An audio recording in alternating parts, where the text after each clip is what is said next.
lupa kita peruntukkan kepada junjungan alam Sayyidina Muhammad sallallahu alaihi wasallam.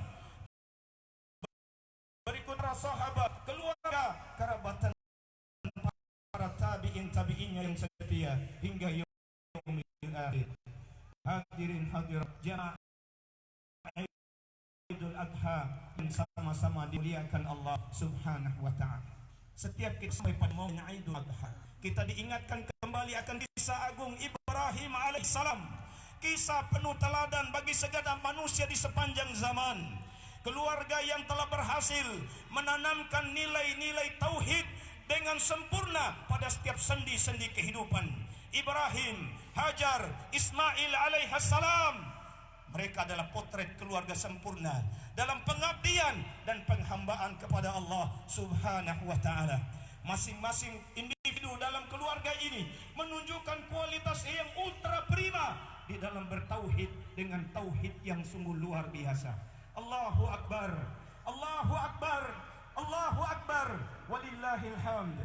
Kisah keluarga Ibrahim alaihissalam sudah menjadi legenda sejak 5.000 tahun yang silam, dan keluarga yang agung ini dikisahkan dari masa ke masa, dari zaman ke zaman, disampaikan kepada kita.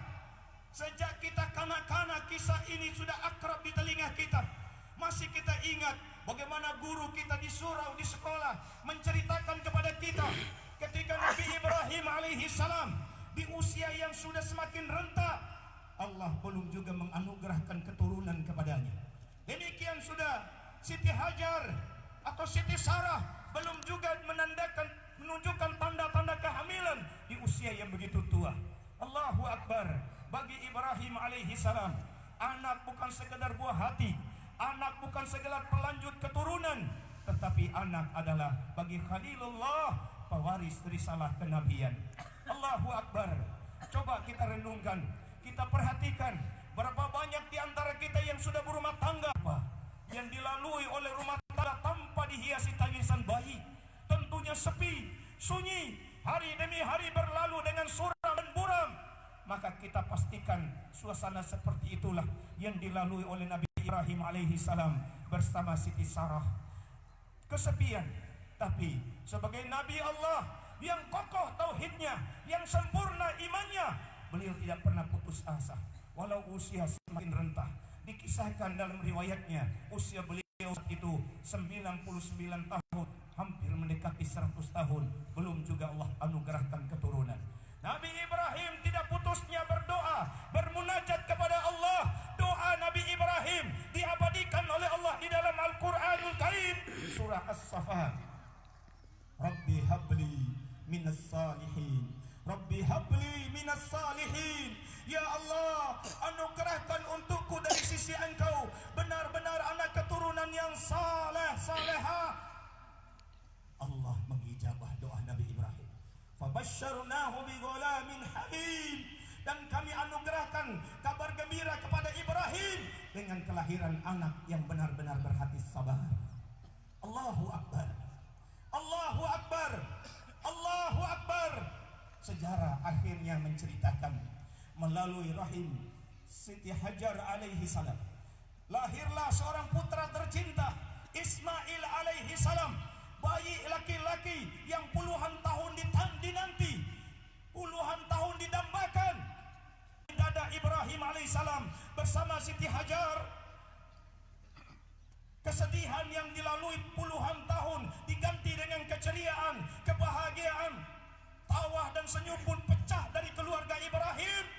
Tapi tidak begitu lama, hadirin hadirat yang dimuliakan Allah. Kebahagiaan itu sebentar. Allah punya rencana tersendiri. Allah hendak menguji iman Nabi Ibrahim. Allah ingin menguji tauhidnya Nabi Ibrahim. Allah ingin menguji cinta Ibrahim kepada Allah Subhanahu wa ta'ala. Allah di usia yang sangat renta, fisiknya sudah mulai lemah, anak yang puluhan tahun dinanti baru saja membententeramkan jiwanya. Tiba-tiba Allah meminta untuk disembelih, untuk dikurbankan. Allah, ini menjadi persoalan, ini menjadi pelajaran buat kita semua. Hadirin hadirat Jemaah yang dimuliakan Allah Subhanahu wa ta'ala, Nabi Ibrahim alaihissalam saat itu dihadapkan dengan dua cobaan yang dahsyat, ujian yang tidak main-main. Bukan hartanya, bukan diturunkan jabatannya, bukan hanya dimutasi, bukan hanya bangkrut usaha dagangannya, tetapi anak semata wayang yang ditunggu puluhan tahun diminta oleh Allah untuk disembelih. Apakah Ibrahim dengan adanya ujian ini akan menjaga Ismail alaihi salam, mempertahankan Ismail sebagai buah cinta keluarga, atau Nabi Ibrahim tetap menjaga kecintaan kepada Allah walau harus mengorbankan putra tercintanya? Allahu Akbar, Allahu Akbar, Allahu Akbar, walillahil hamd. Betapa kita bisa merasakan suasana seperti apa yang menyelimuti Nabi Ibrahim alaihissalam ketika perintah itu diterima dari Allah Subhanahu wa ta'ala. Anak yang menjadi semata wayang yang ditunggu di usia yang fisiknya yang semakin lemah, Allah perintahkan hal yang demikian. Jamaah yang dimuliakan Allah Subhanahu wa ta'ala, Allah berfirman, falamma balagha ma'ahu sa'ya qala ya bunayya inni ara fil manam anni azbahuk fanzur madza tara.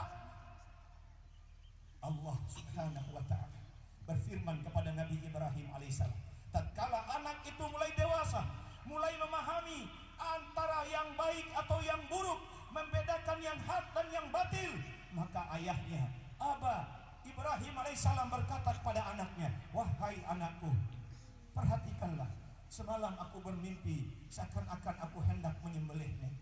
Pikirkan bagaimana menurut pendapatmu. Allahu Akbar, Allahu Akbar, Allahu Akbar. Anak yang tumbuh di dalam tauhid yang sempurna menyambut perintah ayahnya karena taat kepada Allah. Apa kata Ismail? Qala ya abati fa'al ma tu'mar satajiduni insyaallahu minas sabirin. Wahai abah, laksanakanlah perintah itu karena itu wahyu dari Allah. Hilangkan kerisauanmu, insyaallah engkau akan mendapati anakmu Ismail insyaallah termasuk orang yang berhati sabar. Allahu Akbar, Allahu Akbar, walillahil hamd. Inilah yang dihadapi oleh Nabi Ibrahim alaihi salam. Ujian keimanan. Hendaklah suasana seperti ini yang terus mewarnai hari-hari dalam usia kita. Bagaimana dengan Ismail kecil di sekeliling kita yang kita genggam, yang jadi penghalang cinta kita kepada Allah, yang kita mengajukan berbagai macam alasan ketika azan dikumandangkan, ketika panggilan Allah datang kepada kita. Allahu Akbar. Ismail kita adalah istri kita, suami kita, anak-anak yang kita cintai.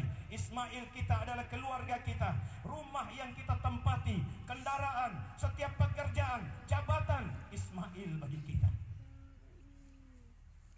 Mari kita jadi tolak ukur. Kurban, hari Idul Kurban bukan semata mengurbankan hewan, menyembelih selesai perkaranya, tetapi ingatlah setiap tahun kita merayakan peristiwa ini. Artinya diingatkan kepada setiap keluarga, bagaimana keluarga kita, bagaimana kita dengan suami pasangan kita, bagaimana dengan anak-anak yang kita lahirkan, yang kita besarkan. Sudahkah kita membimbingnya ke jalan Allah Subhanahu wa ta'ala? Berapa banyak realita yang tersaji kepada kita. Seorang ayah hanya sibuk dengan kesolehan pribadinya, dia hafal Quran, tetapi anaknya belum pandai membaca Al-Quran. Istrinya belum menutup aurat. Na'udzubillahi min dzalik. Betapa banyak di antara kita yang bisa mengingatkan saudaranya untuk sholat, untuk tahajud. Begitupun ibu-ibu mengingatkan kerabatnya untuk berhijab dan lain sebagainya. Sementara anak-anak mereka tidak menutup aurat, masih liar. Ini yang menjadi persoalan yang terjadi saat ini. Allahu Akbar, Allahu Akbar, Allahu Akbar. Demi Allah, setiap kita tidak dimintai pertanggungjawaban atas perbuatan saudara kita, teman sekantor kita, teman sepergaulan kita. Tapi Allah ingatkan dengan jelas, qu anfusakum wa ahlikum nar.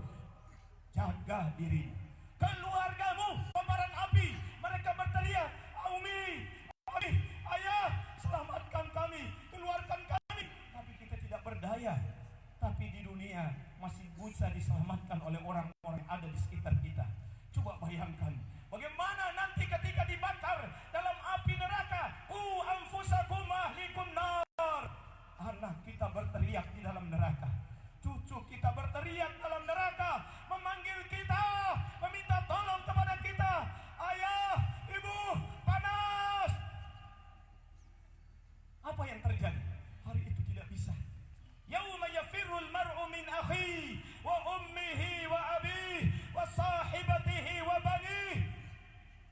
Setiap orang hari itu lari. Ibu, ayah lari dari anak-anaknya. Suami lari dari istri dan anak mereka. Saudara, teman sepergaulan yang kita saling mencintai, hari itu lari meninggalkan kita. Seorang diri. Maka oleh karena demikian, jemaah Id yang dimuliakan Allah Subhanahu wa ta'ala, kita bekerja silakan. Sebagai ayah yang berprofesi sebagai pekerja dan lain sebagainya, yang jarang pulang ke rumah, sehebat apa aktivitas kita sehingga kita mengabaikan generasi kita. Kita tidak menyisihkan waktu untuk mereka. Seorang ibu yang mengandung, melahirkan, menyusui, membesarkan anak-anak mereka, pernahkah mereka berpikir bahwa persiapan terbesar, investasi terbesar yang harus dipersiapkan bukan rumah besar, bukan aset di mana-mana, tetapi aset terbesar adalah anak-anak yang disirami dengan tauhid kepada Allah Subhanahu wa ta'ala. Bukankah di masa aktif berapa banyak orang-orang bekerja di masa aktifnya, mengumpulkan harta yang begitu banyak, kemudian di masa tuanya mereka besarkan anak mereka, sekolahkan, biayai anak mereka. Begitu mereka sudah tua renta, apa yang terjadi? Banyak orang tua dilupakan oleh anak-anak mereka. Allahu Akbar. Bahkan ada yang meninggal padahal hartanya banyak, anak-anaknya hebat dan kaya. Untuk membayar mas haji saja saling terbentur antara satu dengan yang lain. Ini menyedihkan. Jemaah yang dimuliakan Allah Subhanahu wa ta'ala, bagaimana Ibrahim alaihissalam yang berada di Palestina, sementara Siti Hajar alaihissalam bersama Ismail berada di Makkah Al-Mukarramah. Apa yang terjadi? Ibrahim sesibuknya berdakwah masih sempat menengok keluarganya. Inilah yang diharam. Kita hanya bisa mengecam generasi kita, pemuda-pemudi kita hari ini, pemudi yang bejat, anak-anak yang rusak akhlaknya, rusak mentalnya, tanpa kita memikirkan ke dalam. Seharusnya bukan kecaman seperti itu yang kita sampaikan hari ini. Pertanyaannya, bagaimana tugas kita orang tua di rumah? Bagaimana tugas para guru yang memberikan contoh moral yang baik di sekolah? Bagaimana tugas pemerintah yang seharusnya bekerja untuk kesejahteraan rakyatnya? Ini pertanyaan yang harus kita sampaikan. Kita coba lihat para orang tua. Allahu Akbar. Apa yang terjadi? Hampir tidak dapat kita temukan bagaimana kasih sayang orang tua kepada anaknya bisa disampaikan. Mereka hanya sibuk berprofesi, beraktivitas. Setiap orang tua saat ini merasa bangga jika sudah berhasil menjajali anak-anak mereka berbagai macam hadiah dan kebutuhan fisiknya. Anak minta motor, dibelikan, minta mobil, dibelikan, laptop yang canggih, handphone dan lain dibelikan. Seakan orang tua bangga sudah menyelesaikan tugasnya. Tetapi pertanyaannya, bagaimana kasih sayang perhatian kita pada mereka? Saat kita bersama di rumah, masih adakah sholat berjamaah ditegakkan? Masih adakah suara Al-Quran yang kita baca bersama keluarga kita? Bahkan tidak jarang orang tua bertindak sebagai diktator dalam keluarganya. Mereka melarang ini dan itu kepada anak-anak mereka, sementara dengan entengnya orang tua melanggar perintah mereka sendiri. Contoh, orang tua melarang anaknya untuk merokok, padahal di sela-sela jari orang tuanya masih terselut kepungan asap yang tebal. Ibu memerintahkan anaknya untuk belajar, jangan sampai main handphone dan lain sebagainya, nonton sinetron, sementara ibu matanya terus menempel di handphone. Allahu Akbar. Ini menjadi persoalan buat kita. Tauladan kasih sayang dari orang tua sudah jarang saat ini. Bukankah Nabi sallallahu alaihi wasallam mengingatkan kepada kita, kullu mauludin yulad 'ala al-fitrah fa abawahu yuhawwidanihi aw yunassiranihi aw yumajjisani. Sahih Bukhari. Tiap-tiap anak lahir dalam keadaan fitrah, yang menjadikan Majusi, Yahudi, Nasrani adalah kedua orang tuanya. Hadirin hadirat jemaah Idul Adha yang dimuliakan Allah Subhanahu wa ta'ala. Jaga anak kita sebelum mereka teriak di dalam jahannam. Ingat ancaman Nabi sallallahu alaihi wasallam, man taraka